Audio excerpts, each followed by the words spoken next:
Hi, this is the Pixel tab and I'll show you how to add or remove home screen widgets on that device.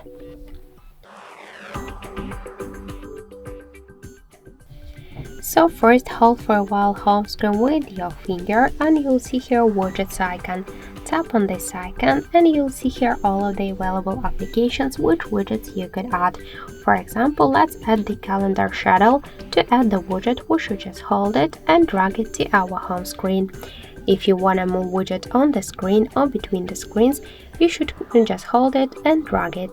To resize the widget by the same way, hold it and you could make it now bigger or smaller. So just to remove it from your home screen, hold it and drag it to remove by icon. So that's it. Thank you for watching, and if you find this video helpful, leave thumbs up and subscribe.